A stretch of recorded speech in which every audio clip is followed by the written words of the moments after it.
Buffering. All right, live.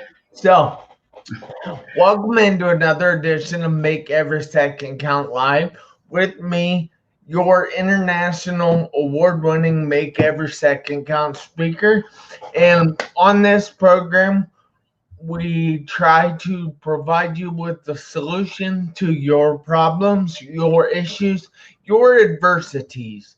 So tonight, I'm here with my friend Shaun Sehgal, and I'm going to let him introduce you or introduce himself. Thank you, Mr. Marconette Jr. And hello to all of your loyal broadcast viewers. My name is Shaun Sehgal from Columbus, Ohio, Toastmaster, writer, photographer, and also the muse. And I am here today to share my own story. And recently, I've discovered a very good title for it, being Too Damn Stubborn to Die. That's actually something you can relate to as well, too, Jeff. Yeah. So, why exactly do you say you're too stubborn to die? Well, about 5 years ago, I discovered a lump here on my neck. Not sure if, how well the camera's going to show it, but you can see where the scar is here on my neck. I had a lump here on my neck. And denial was pretty strong at first, and I didn't want to believe that it was anything serious. But after a couple of weeks of it still persisting, I finally decided, okay, I'm going to go to my doctor. I'm going to have it looked at. And my doctor was fairly nice about it, but she sent me to get some blood work and get a chest x-ray. The blood work didn't show anything, and neither did the x-ray. So then she ordered a CAT scan. And at that point, I was more inclined to think, no, I don't need to go for the CAT scan and expose myself to more radiation, all that other jazz. If there was anything really bad, it would have shown up on the x-ray, or at least in the blood work. I went for that CAT scan at about 8:30 in the morning. Come 3:30 in the afternoon, I had a voicemail from the nurse at the doctor's office saying, yeah, the doctor wants you to come in tomorrow to discuss your test results. So, unknown lump on my neck plus ominous voicemail from my doctor's office. It didn't take a brain surgeon to connect the dots to realize something bad was coming. Yeah. And after about 15 to 20 minutes of my doctor telling me I need to brace myself, but I'd already spent about 24 hours bracing myself for the obvious, finally spits out, yeah, we found a 9.5 centimeter mass in your neck stretching to about your right lung, and we need to send you back for another CAT scan because the first one didn't show everything. Wow. Yeah, which after several weeks of not having a great deal of information and multiple tests, come to find out that the tumor was actually about 10.5 centimeters from this spot in my neck to about my right lung.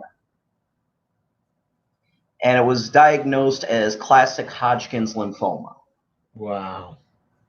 That's definitely not good. So, how did you deal with that initial? First of all, did the doctors give you a prognosis? Not particularly. It wasn't until about 3 months later when I was speaking with the cardiothoracic specialist that did the biopsy on the lump on my neck, when it was finally explained to me what potential situations I was looking at.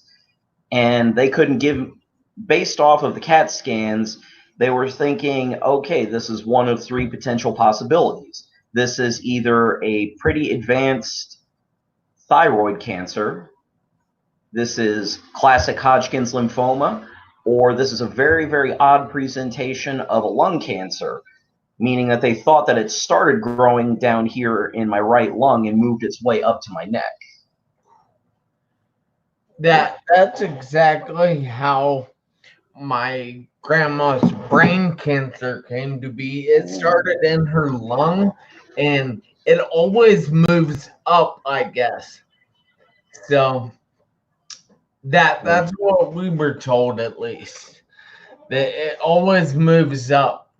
So I understand, and I'm sorry for you getting cancer. But I know you're still here, so you're doing something, obviously, right? But I how exactly did you deal with learning the fact that you had cancer and you were possibly going to die? Well, for the first few weeks, I was mentally all over the place, but trying to keep a cool head, a level head, because a lot of people were freaking out worse than I was. Parents were freaking out, good friends were freaking out.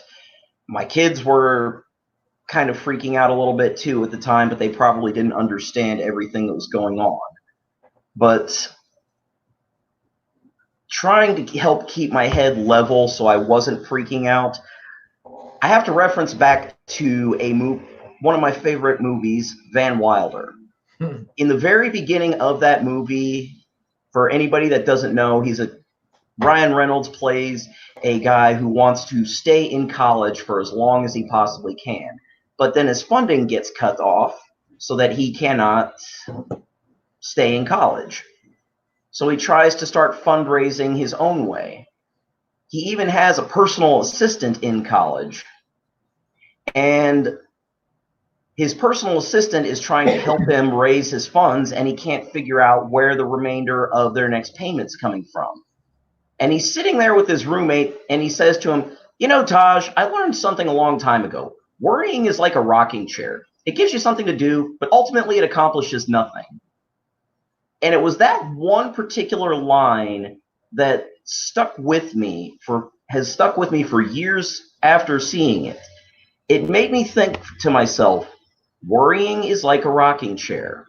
I'll sit here and I'll rock back and forth in this chair for days, weeks, months on end, being worried about it. Or I can just accept that either A, I fight this thing and win, or I fight it and lose. But either way, I've got to get up and do something.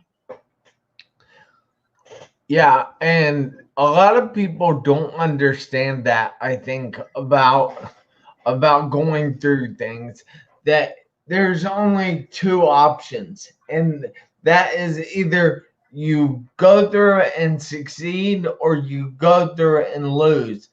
And people don't understand that it's a 50-50 thing. And the fact that you might lose and they quit a lot of times, and they don't understand that if they would just go through it, they might be all right. So I want to take a second here and say hi to Rachel Johnson. Thank you for watching. Hi to my dad. Thank you for watching, Dad. My dad is like my biggest fan. And then hi to Roland Manny. He is a international award-winning motivational speaker as well, and he is from Columbus, Ohio. So you should definitely check him out. Shaun, I know you're from IO. And then I also want to give a shout out to our Impact Speaker Academy sister, Jeannie McGarvey. Hi, Jeannie. We ask you guys if you would please comment on this video if you have any questions, or tell us what you are taking away from this video. Or tell us where you're from. We could also deal with that one. So, all right. We normally deal with more than one adversity on this show. So, have you been through anything else? I understand the cancer is bad enough, and we shouldn't have to go through anything else. But the thing is, people do go through other things, and I know personally that you have gone through some other things.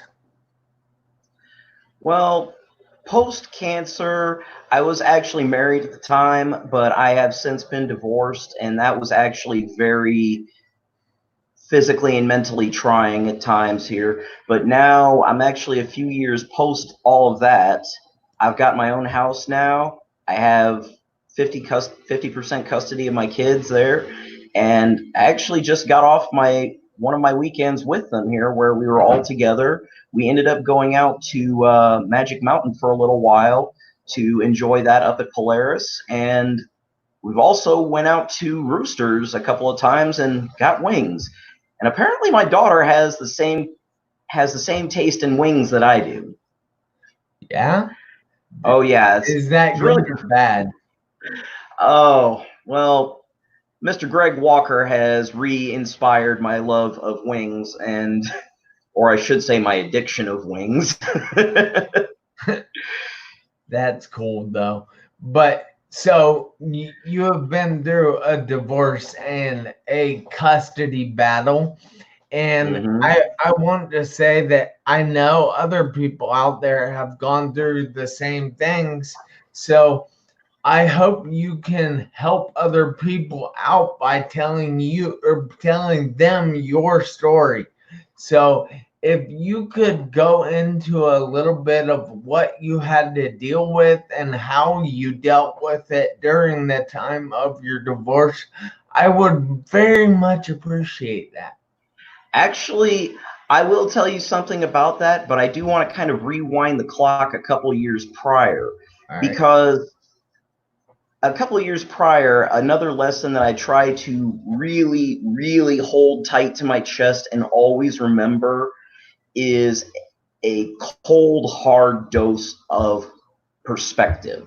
Because it was, I was probably about a month and a half or 2 months into my chemo treatment. And I remember having the IV into my chest because I had a port put in. And basically, what that is, it's a little device that they put in underneath your skin to allow for quick, easy IV access rather than having to keep putting IVs into your arms and hands and tearing up all of those veins. But while I was sitting there getting one of my chemo treatments, I was thinking to myself, geez, this really sucks because I'm sitting there queasy virtually 24/7. I was constantly fatigued no matter how much sleep I got or how much I ate or whatever it was. I was just constantly tired. And one of the chemo drugs was actually frequently making me very short of breath because there were times when I was taking the kids to go give them their baths. I was quite literally crawling after them to the bathroom to help get them bathed. But one day I'm sitting there getting my chemo infusion. I look to my left and I look to my right. The people that were on my left, some of them looked like they already had a foot in the grave, and they were looking pretty sickly and bad. I remember looking to my right, and there was a woman there. I don't know how old she was, but she looked like she already had both her feet in the grave, and like death had locked her out temporarily, but forgot to leave her a key to get in. And she looked like she was in pretty bad shape, but she was still there, and she looked like she was fairly optimistic, and she kept going. And then right then it hit me like a hammer. Any of those people probably would have killed to have felt half as good as I did. And I was sitting there thinking about complaining about being queasy and tired all the time. I had nothing to complain about because it could have been a heck of a lot worse. And remembering that, that's one thing that has stuck with me for the better part of the last 4 to 5 years, is that cold, hard dose of perspective. And even through times of the divorce, when things were still bad, and anger and frustration and all of these other things were getting to me, after venting off a little bit of anger in those times when I was really angry, that dose of perspective came back to me, and I thought to myself, no matter how bad things are, they can always be worse. I could potentially have been on my deathbed now, or long since been buried. But instead, I'm still alive.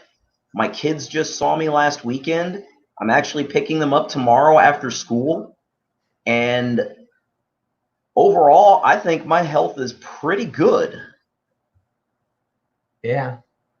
That's amazing, man. And people out there, I think, need the perspective in life a lot of times, because you look at people and they're complaining about like their wife or their girlfriend, or they're complaining about their coworker, or they're complaining about how their sports team did.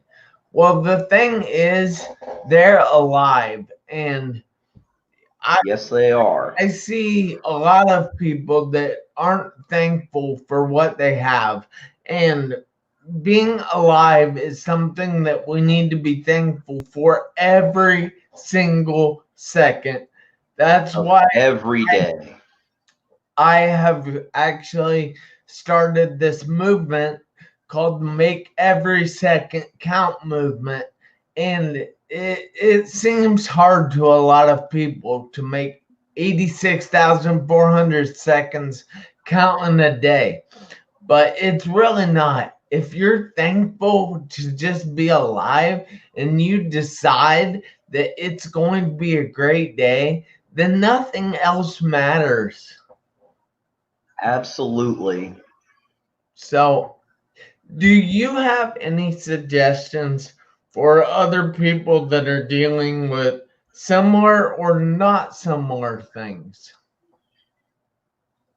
There's an acronym for fear that everyone should know, or at least I hope most people know. It's forget everything and run, or face everything and rise. And you can face any kind of adversity, no matter how unbeatable it might be. And for want of a better way to describe it, you have to use what motivates you and your emotions to do that, because this actually dates back to me speaking to a very good friend of mine out in Colorado. She was the only person that said they were not worried about anything when I'd received my cancer diagnosis. And I was actually rather stunned, because everybody was freaking out. I didn't meet us. When I told all of my friends, all of them freaked. She was the only one that did not freak out. And her exact words were, "You're too damn stubborn to die." But in the course of that one split second of her saying that, you could say I was daydreaming, but I call this my vision. My mind fast forwarded to the future a couple of years. And this was not exactly a very pleasant thing to see, because I was sitting in a hospital bed and I didn't have any hair. I didn't even have any eyebrows. I was looking more pale and gaunt than a white computer screen. I was looking really skinny, tubes in the nose, tubes in my arm. And I'm thinking, geez, what the heck happened to me? I must be on my deathbed here or something. Well, while I'm sitting there in that hospital bed watching TV, out of the corner of my eye, something walked into the doorway, and it was Death. He had his sickle in one hand, he had his list in the other. Now, the funny thing is, he was this weird combination of Death from Family Guy and the Ghost of Christmas Future from the Muppet Christmas Carol. I don't even know how my brain came up with that combination, but it was pretty odd, to say the least. But he walked in the door, and he made eye contact with me, and I saw him. He was looking at me, looked down at his list, looks back at me, down at his list. Does a third take back to me and back down at his list, throws both his sickle and his list on the ground, puts up both hands and says, "Bleep this, I do not have the patience for this today," and then turned around and walked out the room. I'll let you fill in the bleep. That's pretty awesome. So I want to take another second here and say hi to Ryan Young. Hope you're doing great, Ryan, and good to see you on here. And I also want to say hi to Aaron Four, who said, sorry, I missed the live, but we're still live, so I don't get that. He's probably catching up on the broadcast, but it's all good. Sarge, good to hear from you, sir. Yeah. But I want to take another second here and say thank you, Shaun, for being here with myself and my viewers tonight. I know that you're busy, and thank you for having me. I appreciate it. I definitely appreciate it. So, but is there anything else you would like to add before we get off the air? The one thing that I really want people to know is you can use stubbornness to your advantage. You can use a lot of things that people don't quite realize are useful tools in their life can be very helpful.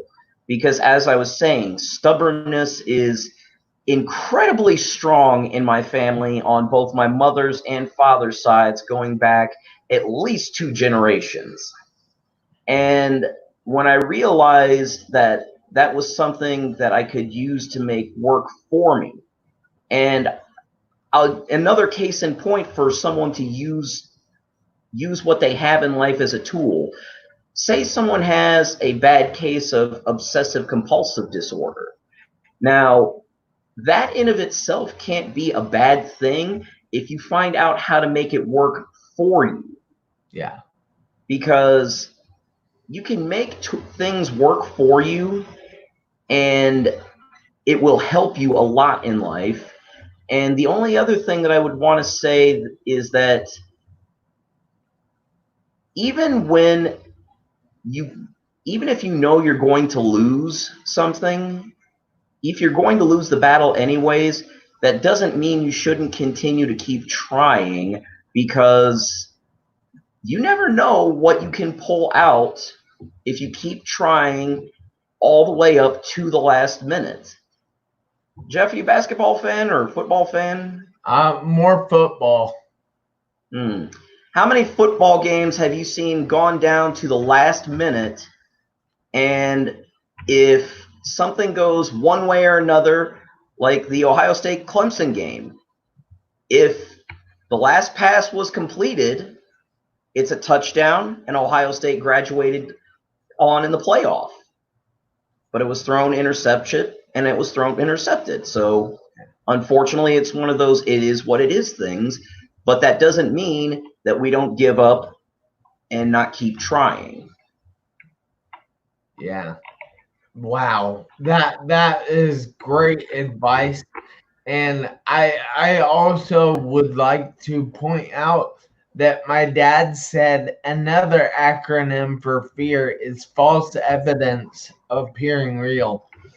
And I like that one. I actually know another one, forget everything and run. I think that was the one that I used, wasn't it?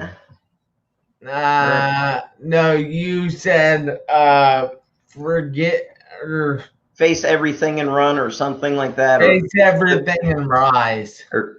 Well, that's the one that I try to hold to. Face everything and rise. Yeah, but there's a bunch of them. So, Mm-hmm. But again, we just want to say thank you for being here tonight. We appreciate it, and I hope all my fans out there appreciate it. And we ask you if you would please share this video out, give us hearts, give us thumbs up, give us frowning faces, stick your tongue out at us, cry at us. It doesn't matter, just react in some way. And I hope you guys have a great night. But everybody, including you, Shaun, need to do me a favor for this week and for the rest of the year. I need you to remember that you need to make every second count. Why? Because you never know when it will be your last second. Cold hard dose of perspective, because you may not be here tomorrow. Everybody, have a great night. Shaun, you can stay right there.